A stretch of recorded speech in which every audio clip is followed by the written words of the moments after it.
ওং জননীং শারদাং দেবীং রামকৃষ্ণং জগদ্গুরুং পাদপদ্মে তয়সিত্বা প্রণমামি মুহুর্মুহুর। নমশ্রী জ্যোতিরাজায় বিবেকানন্দসূরয়ে সচ্চিৎসুখস্বরূপায় স্বামিনে তাপহারিণে। রামকৃষ্ণ বিবেকানন্দ ভাবপ্রবাহে তথা ভাব আন্দোলনে নিবেদিতার প্রভাব ভারতবর্ষের জাতীয়তাবোধে, দেশাত্মবোধে এক নতুন সমীকরণ তৈরি করেছে।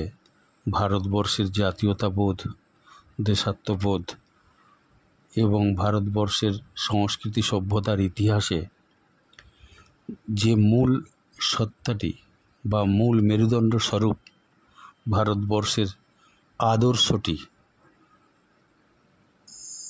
যুগ যুগ ধরে পৃথিবীকে আলো দেখিয়ে এসেছে, সেটি রামকৃষ্ণ মিশন কেন্দ্রিক ভগবান শ্রীরামকৃষ্ণদেব, শ্রী শ্রী মা সারদা দেবী,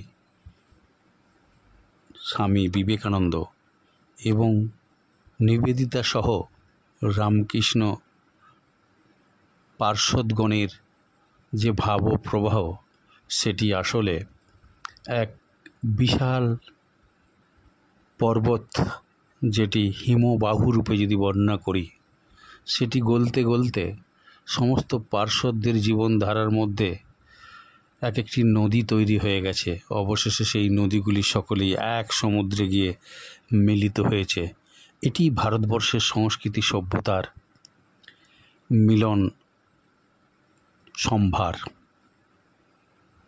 যেটিকে বাদ দিয়ে ভারতবর্ষের ভারতীয়ত্ববোধ অনুভব করা যায় না। আসলে প্রচ্ছন্নভাবে যদি ভাবা যায়, উদ্বোধন পত্রিকায় একটি অসাধারণ লেখা উপহার দিয়েছিলেন স্বামী বলভদ্রানন্দজি। সেখানে তিনি বলছেন, ভারতবর্ষের দেশাত্মবোধ, জাতীয়তাবোধ তথা ভারতবর্ষের সংস্কৃতি সভ্যতার যে মূল মন্ত্র এবং ধারাবাহিকতা, সেটি আসলে এই রামকৃষ্ণ বিবেকানন্দ ভাবধারারই আরেকটি রূপ বা আরেকটি নাম এটি বলা যেতে পারে। যে দেশকে ভালোবাসে, স্বামী রঙ্গনাথনজি ভাষায়, তার চরিত্র ভালো হতেই হবে। আবার উল্টো দিকে একটি চরিত্রবান মানুষ যদি চিনতে হয় সে কতখানি দেশকে ভালোবাসে, সেটি বোঝা যায়। আসলে চরিত্রবান মানুষ, দেশাত্মবোধ বা দেশাত্মবোধ এবং চরিত্র, এটি যেন সমার্থক, এটি একটি পরিপূরক। ভগিনী নিবেদিতা একটি কথা বলছেন যে ভারতবর্ষের জাতীয়তার প্রয়োজনে যারা শিক্ষা জগতে প্রবেশ করে, গোখলেকে তিনি একটি চিঠিতে লিখছেন, আপনি কংগ্রেসের যে দলের অধিনায়ক হিসাবে সভাপতির দায়িত্ব পালন করছেন, দেখবেন শিক্ষিত গ্র্যাজুয়েট ছেলেদের কংগ্রেসের মেম্বার করবেন। তাতে স্বাধীনতা সংগ্রামে এবং দেশাত্মবোধের আসল মর্মটা তারা অনুভব করতে পারবে এবং দেশের জন্য তারা সব রকম চিন্তা করার একটা তাদের শ্রদ্ধাশীল মনোভাবের প্রকাশ পাবে। নিবেদিতা আরেকটি জায়গায় বলছেন, যারা দেশের খেলো, পড়লো, বড় হলো, তারা এদেশের জলবায়ু, আকাশ বাতাস থেকে নিঃশ্বাস গ্রহণ করলো, এদেশের শস্য শ্যামলা ক্ষেত থেকে সবজি উৎপন্নের পরে সে সবজি খেয়ে তারা পরিপুষ্টতা লাভ করলো। তারা কর্মক্ষেত্রে প্রবেশের আগে, শিক্ষা শেষে তারা অন্তত 2 বছর যেন দেশের জন্য কাজ করে প্রথমে, তারপরে তারা নিজেদের ব্যক্তি জীবনকেন্দ্রিক তাদের পারিবারিক জীবনে প্রবেশ করবে। অর্থাৎ বিবাহের আগে অন্তত 2 বছর, কর্মক্ষেত্রে প্রবেশের আগে, শিক্ষা শেষে 2 বছর অন্তত দেশের জন্য দেয় বা ব্যয় করে। তাহলেই দেশটি সমৃদ্ধ হবে এবং দেশের স্বয়ংসম্পূর্ণতা এক নতুন মাত্রা পাবে। দেশের প্রতিটি মানুষ শিক্ষা দীক্ষায় বড় হবে, সেখানে অন্যায়, অবিচার, অন্যায় থাকবে না। শিক্ষা পেলেই যে অন্যায় হবে না, অবিচার হবে না, তা নয়। কিন্তু আজকাল দেখা যাচ্ছে যারা অতিরিক্ত শিক্ষিত তাদের মধ্যে বদবুদ্ধি, শহর শহর গ্রামের মানুষের মধ্যে অতখানি থাকে না।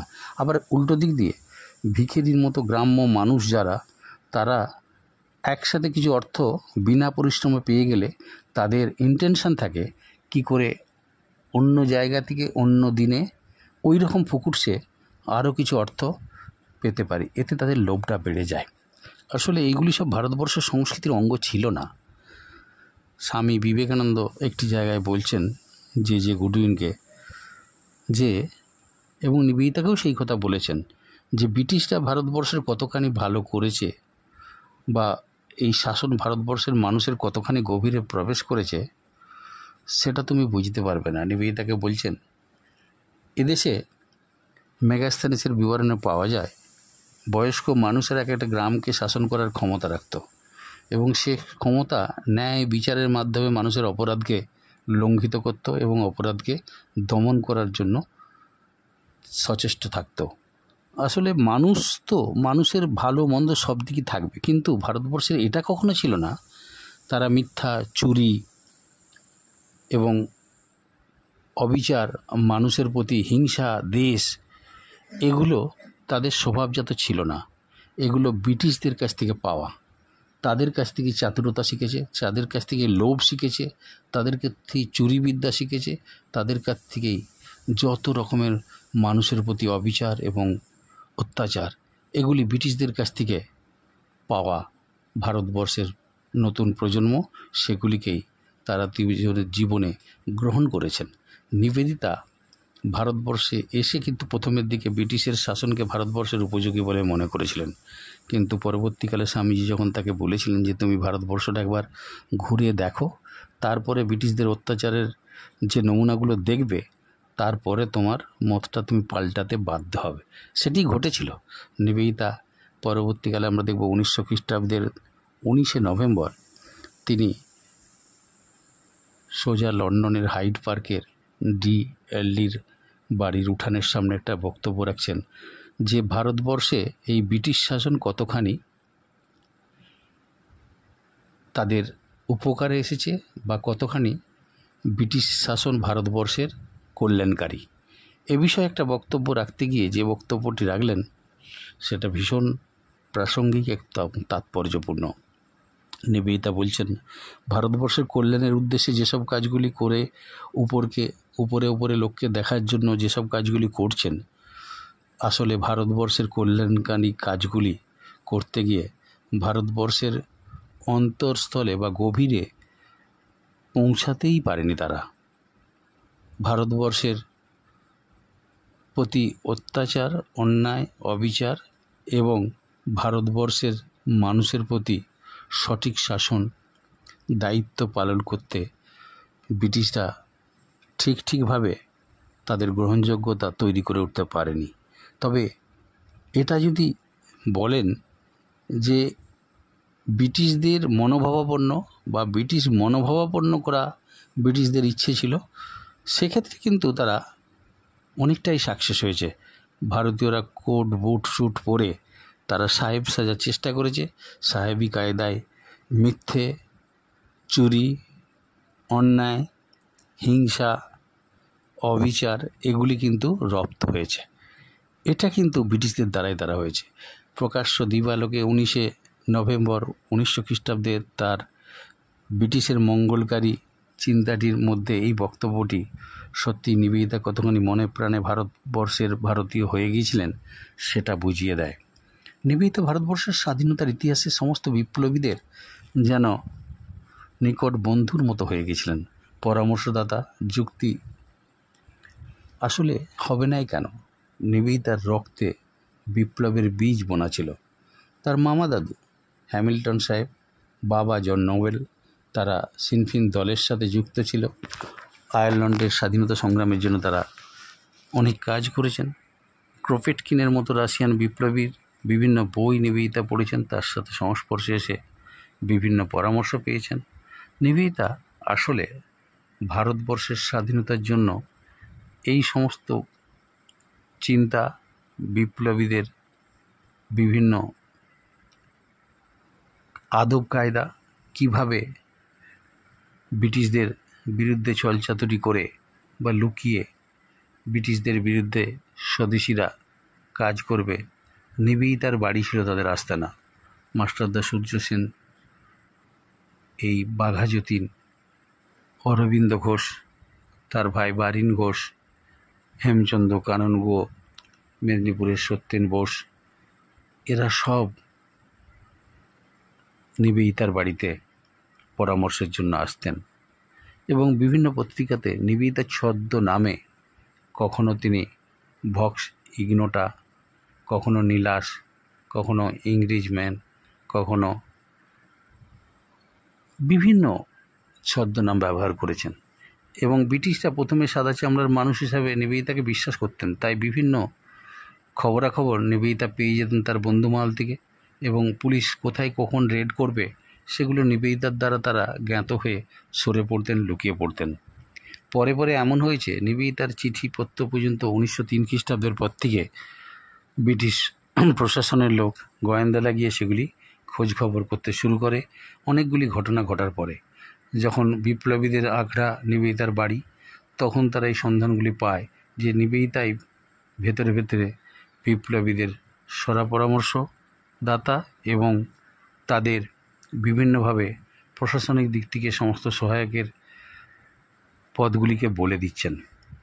এগুলি ব্রিটিশ প্রশাসনের কানে আসার পর থেকে তাকে নজরে রাখতেন এবং কর্নেলিয়া সরাবিজি বলে একজন বিখ্যাত গোয়েন্দা নিবেদিতার পেছনে সর্বদা ঘুরে বেড়াতেন। তার সারাদিনের অ্যাক্টিভিটিস, কোথায় কী করছেন, কোথায় মুভমেন্ট, সব ফলো করতেন। নিবেদিতা ভারতবর্ষের জন্য একাত্মভাবে জাতীয়তা বোধ জাগিয়ে তোলার জন্য তার civics, ideal and Indian nationality বইটির মধ্যে ছত্রে ছত্রে জাতীয়তার প্রভাব উল্লেখিত হয়ে রয়েছে। সেখানে তিনি বলছেন, জাতীয়তা ভারতবর্ষের এমন একটি শব্দ, এটি ভারতবর্ষের রক্তে মিশে রয়েছে। এটি যত জাগ্রত হবে, ভারতবর্ষের স্বাধীনতা তত তাড়াতাড়ি আসবে।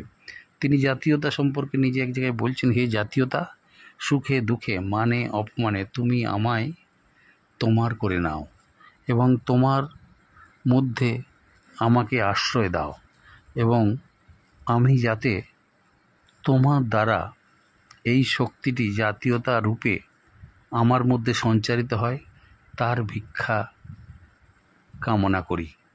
নিবেদিতা এই জাতীয়তা সম্পর্কে লিখছেন তিনি, এই অবিভাজ্য ভারতবর্ষ, অখণ্ড ভারতবর্ষ, এখানে তার এক আবাস, এক স্থিতি, এগুলি ভারতবর্ষের সংস্কৃতি এবং সভ্যতার ক্ষেত্রে জাতীয় ভিত্তি তৈরি করে।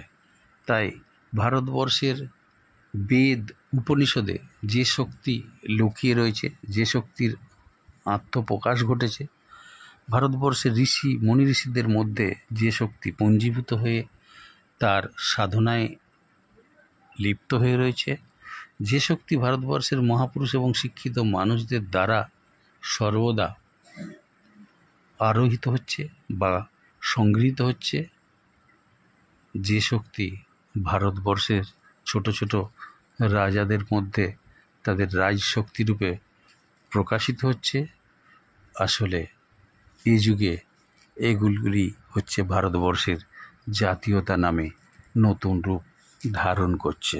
এটি নিবেদিতার নিজস্ব চিন্তা, নিজস্ব ভাবনা। তিনি বলতেন, এই জাতীয়তার শব্দটি দুটো পার্ট রয়েছে, দুটি দিক রয়েছে।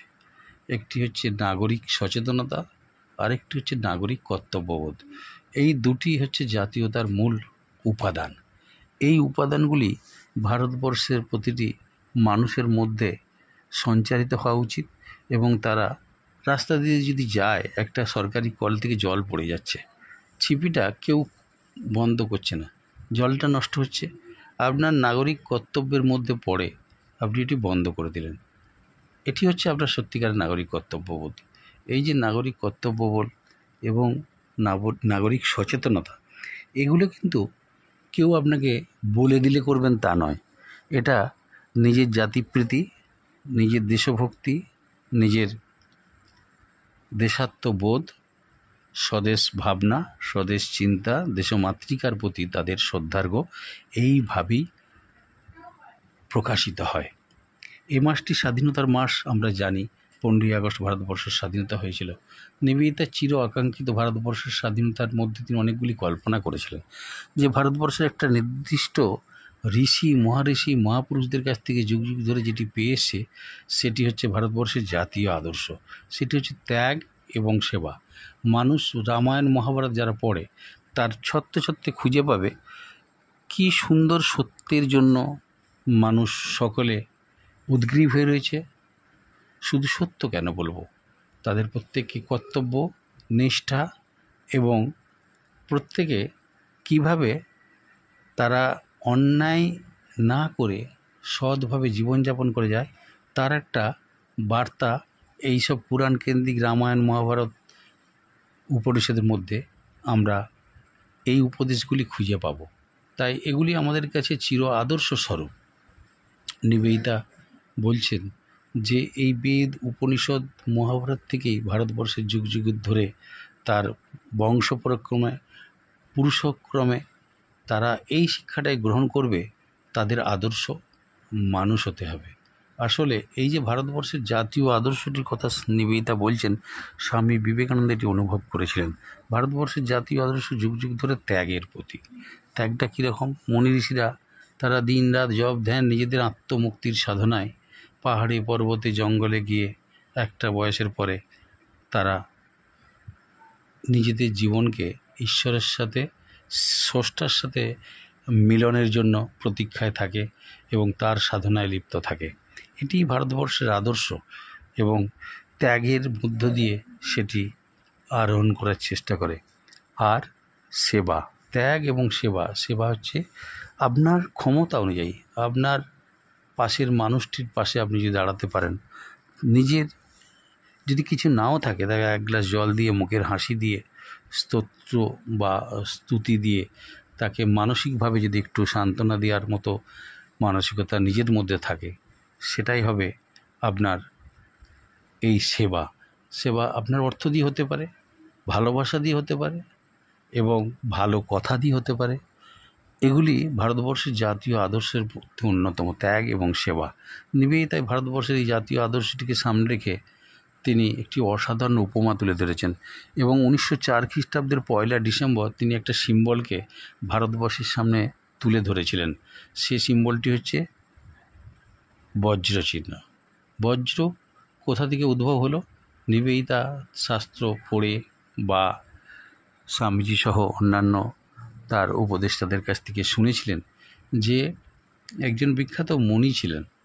স্বর্গরাজ্য যখন বারবার বিত্তাসুর দ্বারা বা বিভিন্ন ওষুধের দ্বারা অধিগৃহীত হচ্ছিল, স্বর্গ ছেড়ে তাদের পালাবার পথ খুঁজে পাচ্ছিলেন না।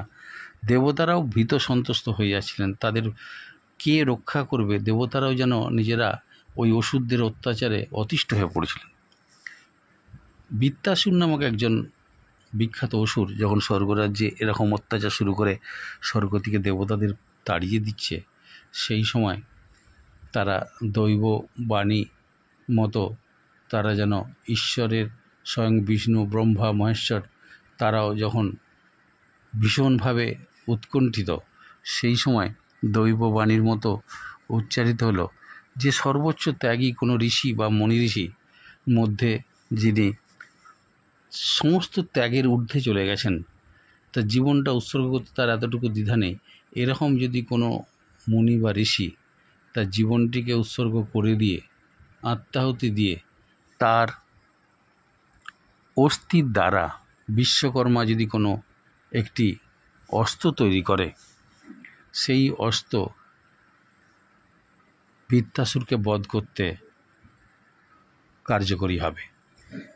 কে সেই মহান ত্যাগী মহাপুরুষ যিনি এটি করতে ইচ্ছা প্রকাশ করবেন দেবতাদের বাঁচাতে? দেবতারা সর্বময় শক্তির উপাসক, যিনি শক্তি সরবরাহকারী, যিনি দেবতাদের দেবতা, তার কাছে প্রার্থনা করে যখন জানলেন এরকম সর্বোচ্চ ত্যাগীর মানুষটি খোঁজা দরকার, তার অস্থি দ্বারা তৈরি এই বজ্র নামক বিশাল যুদ্ধ উপযোগী বৃত্তাসুরকে বধ করার অস্ত্র হিসাবে সেটি প্রয়োজন, সেটাকে তৈরি করতে হবে বিশ্বামিত্রের দ্বারা। ওই বিশ্বামূর্তি বললাম আমাদের ওই বিশ্বকর্মার দ্বারা সেই অস্ত্রটি তৈরি করার জন্য সেই মুনি খুঁজে তৎপর হলো মুনি ঋষিরা, দেবতারা। লাস্টে স্বেচ্ছায় এগিয়ে আসলেন ভারতবর্ষের সেই মুনি, যিনি তার জীবনটা থেকে আহুতি দিয়ে অস্থির দ্বারা, বিশ্বকর্মার দ্বারা সেই বজ্র অস্ত্রটি তৈরি করতে পেরেছিলেন। এবং সেই অস্ত্র নাম হচ্ছে বজ্র। এটি বিখ্যাত মুনি দধীচি মুনি। এই দধীচি মুনি তার আত্মোৎসর্গের দ্বারা, তার বিবাহিত স্ত্রী যখন অন্তঃসত্ত্বা, সেই সময় এই মহৎ কাজটি তিনি করছেন দেবতাদের বাঁচাতে গিয়ে। ভারতবর্ষের সর্বোচ্চ ত্যাগের এর থেকে বড় নমুনা বোধহয় আর নেই। তিনি জীবনটা দিয়ে দিলেন, তার অস্থির দ্বারা অস্ত্র তৈরি হলো, সে অস্ত্রটির নাম বজ্র। নিবেদিতা বলছেন এই বজ্র হচ্ছে ভারতবর্ষের জাতীয় আদর্শের সর্বোচ্চ ত্যাগের প্রতীক। এটিকে 1 ডিসেম্বর 1904 খ্রিস্টাব্দে নিবেদিতা সেটিকে সর্বসমক্ষে প্রকাশ করলেন। নিবেদিতা ভারতবর্ষের স্বাধীনতা হওয়ার পরে যে জাতীয় পতাকাটি হবে সেটিরও রূপরেখা প্রথম তৈরি করেছিলেন। আমরা জানি মাদাম কামা 1907 খ্রিস্টাব্দে 22 আগস্ট ভারতবর্ষের জাতীয় পতাকার একটা রূপরেখা তৈরি করেছিলেন। সেই রূপরেখাটা পরবর্তীকালে পিনাগুলি, গান্ধীজি এবং অন্যান্য রাজনৈতিক নেতৃত্ব এটার রূপকে পারমুটেশন কম্বিনেশন করে আজকের অবস্থায় এনে পৌঁছে দিয়েছেন। কিন্তু তার অনেক আগেই নিবেদিতা 1905 খ্রিস্টাব্দে 8ই ফেব্রুয়ারি ভারতবর্ষের জাতীয় পতাকা, ভারতবর্ষ স্বাধীন হলে কী ধরনের পতাকা প্রয়োজন তার একটি রূপরেখা তৈরি করেছিলেন। সেটার মধ্যে ছিল রক্তিম কালারের একটি পতাকা, তার চতুর্দিকে বর্ডারটি হবে হলুদের। এই রক্তিম বর্ণটি হলো ভারতবর্ষের সংগ্রামের প্রতীক। দ্বিতীয়, চতুর্দিকে হলুদের বর্ডারটি হলো ভারতবর্ষের বিজয়ের প্রতীক। মাঝে সেই সর্বোচ্চ ত্যাগ বজ্র চিহ্নটি থাকবে, তার উপরে বন্দে মাতরম, যে বন্দে মাতরম নিবেদিতা তার স্কুলে প্রতিদিন, যখন ব্রিটিশ সরকার এটিকে ব্যান্ড করে দিয়েছিল, নিষিদ্ধ করে দিয়েছিল, সেটিকে নিবেদিতা সেটিকে তার স্কুলে প্রতিদিন প্রার্থনার সময় মেয়েদের আবৃত্তি করাতেন। নিবেদিতা ভারতবর্ষের স্বাধীনতার জন্য সর্বোচ্চ যে জাতীয় চিন্তা সেটিকে এত সুন্দরভাবে মানুষের সামনে তুলে ধরেছেন। আমরা দেখব 1909 খ্রিস্টাব্দের 9ই জানুয়ারি মুক্তি পেয়েছেন অশ্বিনী দত্ত আন্দামান থেকে। সেই মুক্তির আনন্দে নিবেদিতা তার স্কুলের বা বাড়ির মঙ্গল ঘট বসিয়ে, দুদিকে কলা গাছ এবং মঙ্গল ঘট বসিয়ে তাদের বরণ করার জন্য দেশজয়ী, দেশবীর যারা ব্রিটিশদের বিরুদ্ধে দেশমাতৃকার শৃঙ্খল মোচনের জন্য তারা জেল খাটছেন, কারাগারে বন্দী হচ্ছেন, তাদের প্রতি শ্রদ্ধা জানাতে নিবেদিতা তার স্কুলে সব এগুলিকে তিনি যেন শ্রদ্ধার সাথে তাদের তিনি বরণ করে নিচ্ছেন। নিবেদিতা ভারতবর্ষের স্বাধীনতার ইতিহাসে বারবার তিনি নিজে যেসব ক্রিয়াকলাপগুলি করেছেন, 1905 খ্রিস্টাব্দে যখন ভারতবর্ষের বঙ্গভঙ্গ দেশময় এক শোকের বার্তা বয়ে নিয়ে এলো, যেটি জুলাই মাসের 20 তারিখ, সেটি 1905 খ্রিস্টাব্দে যখন আইন কার্যকরী করার জন্য লর্ড কার্জন এগিয়ে এলেন, সেটিকে কার্যকরী করা হলো 16ই অক্টোবর 1905 খ্রিস্টাব্দে। নিবেদিতা তখন দার্জিলিংয়ে অবস্থান করছেন। সেখানে পাবলিক হলে একটা বিশাল সভা হলো বঙ্গভঙ্গের বিরুদ্ধে। যেভাবে ভারতীয়রা বাড়িতে যেন প্রত্যেকের অরন্ধনের অবস্থা, খাওয়া দাওয়া বন্ধ করে সবাই মুহ্যমান হয়ে গেলেন। ব্রিটিশ শাসক তাদের ক্ষমতা প্রয়োগ করে এদেশের সংগ্রামী মনোভাবকে দমিয়ে দেওয়ার জন্য বাংলা, বিহার, উড়িষ্যাকে ভেঙে আলাদা করে চেষ্টা করলেন। বঙ্গভঙ্গ আন্দোলন শুরু হয়ে গেল দেশে। ব্রিটিশের বিরুদ্ধে বঙ্গ ভঙ্গ হতে দেবে না। তখন বাংলা, বিহার, উড়িষ্যা একসাথে থাকতো। নিবেদিতা ওই সময় দার্জিলিংয়ে চিত্তরঞ্জন দাসের সভাপতিত্বে 16ই অক্টোবর নিবেদিতা গর্জে উঠলেন, একটা বিখ্যাত বক্তৃতা দিলেন। ব্রিটিশ প্রশাসন, পুলিশ লক্ষ্য করল সাদা চামড়ার এই ব্রিটিশ প্রতিভুর মতো নিবেদিতা কি বিখ্যাত বক্তব্য রাখলেন। তিনি বলছেন, ভারতবর্ষের যুব সমাজ আজ লজ্জিত, কারণ তারা তাদের দেশমাতৃকার শৃঙ্খল মোচনে দেশের মায়ের যে শৃঙ্খল যারা পরিয়েছে তাদেরকে যতক্ষণ এই দেশ থেকে তাড়াতে পারছে ততদিন তারা মাথা নিচু করে থাকবে, এবং শীঘ্রই সেদিন আসবে যখন ভারতীয়রা ব্রিটিশদের বিরুদ্ধে ঝাঁপিয়ে পড়বে। এই যুব সমাজ ততদিন তারা শান্ত হবে না যতদিন না তাদের ব্রিটিশদের এদেশ থেকে তাড়াতে পারছে। এই হেন বক্তৃতা ভীষণ একটা বার্তা বয়ে দিয়ে গেল যুব সমাজের জন্য। নিবেদিতার ইতিহাস জীবন এক নতুন ঐতিহাসিক প্রেক্ষাপট তৈরি করে। নিবেদিতা ভারতবর্ষের স্বাধীনতা সংগ্রামীদের কাছে যেন একটি আদর্শ, একটি বিশ্বাস, একটি শক্তি। তার দ্বারাই তারা সব দিকে সমৃদ্ধ হয়েছিল। ভূপেন দত্তকে অ্যারেস্ট করার পরে জেল থেকে ছাড়াবার জন্য ছুটে গিয়েছিলেন নিবেদিতা 6ই জুলাই 1907 খ্রিস্টাব্দে। সেখানে গিয়ে তাকে টেটর আখ্যা পেতে হয়, দেশদ্রোহী আখ্যা পেতে হয়। রাতের অন্ধকারে 1907 খ্রিস্টাব্দে 15ই আগস্ট এ দেশ ছেড়ে পাশ্চাত্যে চলে যান। নিবেদিতা আত্মগোপন করেন।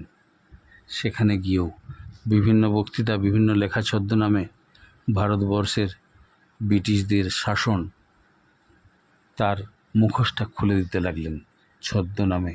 কখনো কখনো ধরা পড়ে যাওয়ার ভয়। সেখানে মদনলাল ধিংড়া নিবেদিতার বক্তৃতা শুনে, সাভারকারের বক্তৃতা শুনে তিনি জাহাঙ্গীর হলে গিয়ে কার্জনৈলিকে গুলি করেছিলেন, যিনি ব্রিটিশ প্রশাসনের কলকাতা তথা ভারতবর্ষ এবং ব্রিটিশের লিয়াজো অফিসার ছিলেন।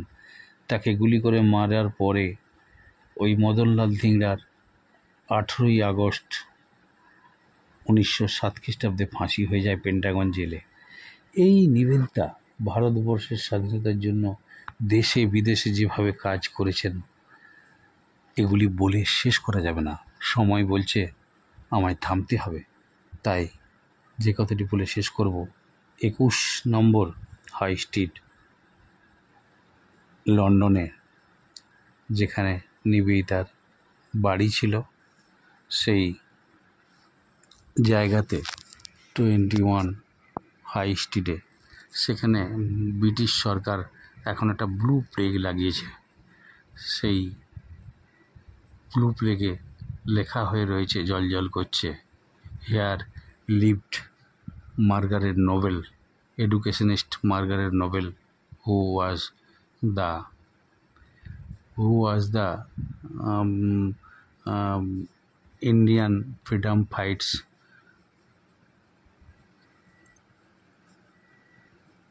and Indian freedom fighters assembled. Nivedita ভারতবর্ষের স্বাধীনতার জন্য যে কাজগুলি করেছেন সেটি যেন ব্রিটিশ প্রশাসনের বিরুদ্ধে তার যে যুদ্ধ, সেটা আজকের দিনে ওই ব্রিটিশদের যে ব্লু প্লেগটি সেটি লেখা হয়ে রয়েছে নিবেদিতার অবদান।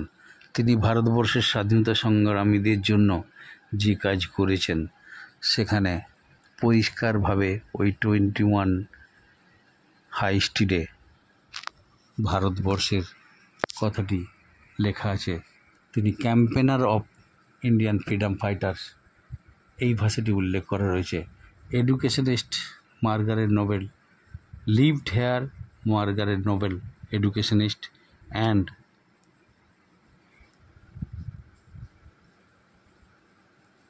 Campaigner of Indian freedom fights independence. ভারতবর্ষের স্বাধীনতার ব্রিটিশদের বিরুদ্ধে সেই ফলকটি ব্রিটিশদের মধ্যেই জ্বলজ্বল করছে। নিবেদিতার ভারতবর্ষের জাতীয়তার পুনরুত্থানের ইতিহাসে যে কথাটি সবচেয়ে উল্লেখযোগ্য, যেটি স্যার রাসবিহারী ঘোষ মহাশয় অ্যাটর্নি জেনারেল, তিনি নিবেদিতার বড় করে টাউন হলে যে বিখ্যাত স্মরণসভাটি হয় সেখানে যে কথাটি বলেছিলেন সেটি দিয়ে শেষ করি আজকের আলোচনা তথা স্বাধীনতার মাসে শেষ আলোচনা। সেখানে ওই স্যার রাসবিহারী ঘোষ মহাশয় বলছেন, আজকে যে ভারতবর্ষের সংস্কৃতি, সভ্যতা, জাতীয়তার উন্মেষ লক্ষ্য করছি, সেখানে যার সবচেয়ে বড় অবদান সে কোনো ভারতীয় নয়, একজন ব্রিটিশ দেশে শিক্ষাপ্রাপ্ত মার্গারেট নোবেল তথা ভারতবর্ষের নিবেদিতা। সেটি বলছেন কবে? 23শে মার্চ 1912 খ্রিস্টাব্দে নিবেদিতার স্মরণসভা উপলক্ষে টাউন হলে যে বিখ্যাত মিটিংটি হয়েছে সেখানে স্যার